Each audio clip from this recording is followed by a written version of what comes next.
dache kanarraa urgofanne akkaanuuf ta'utti qochoo biqilfanne fakkeenya hundumaa isheerratti dhiifne Waaqayyoon faarfannaa qulqullootaan taane fakkeenya hundumaa isheerratti dhiifne Waaqayyoon faarfannaa qulqullootaan taane fakkeenya hundumaa isheerratti dhiifne Waaqayyoon faarfannaa qulqullootaan taane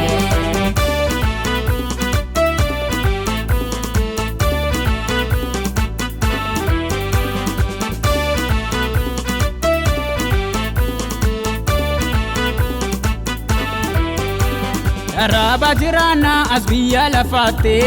adeemamne jirra biyya waaqarraatti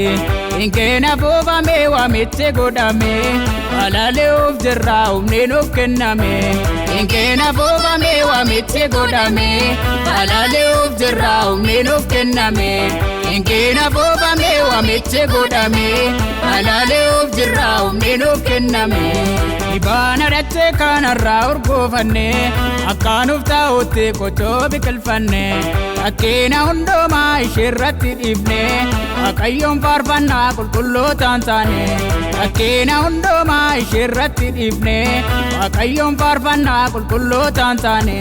fakkeenya hundumaa isheerratti dhiifne Waaqayyoon faarfannaa qulqullootaan taane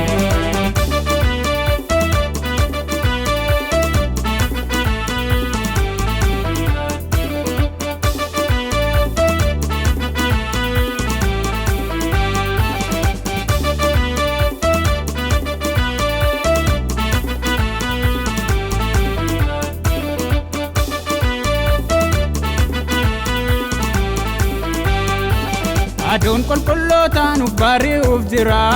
Addoo keenya irraa dagachuuf kaanerra Nuuf baanamuuf jira balballi jireenya Dhaqnee taa'uuf jira mirga gooftaa keenya Nuuf baanamuuf jira balballi jireenya Dhaqnee taa'uuf jira mirga gooftaa keenya Nuuf baanamuuf jira balballi jireenya Dhaqnee taa'uuf jira mirga gooftaa keenya Ibaana dache kanarraa urgofanne akkaanuuf ta'utti qochoo biqilfanne fakkeenya hundumaa isheerratti dhiifne Waaqayyoon faarfannaa qulqullootaan taane fakkeenya hundumaa isheerratti dhiifne Waaqayyoon faarfannaa qulqullootaan taane fakkeenya hundumaa isheerratti dhiifne Waaqayyoon faarfannaa qulqullootaan taane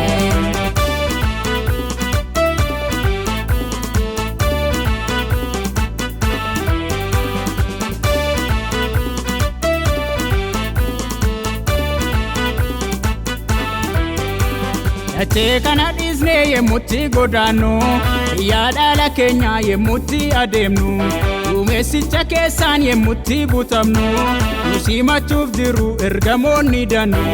Duumessicha keessaan yemmutti butamnu Nusimachuuf jiru ergamoonni dannu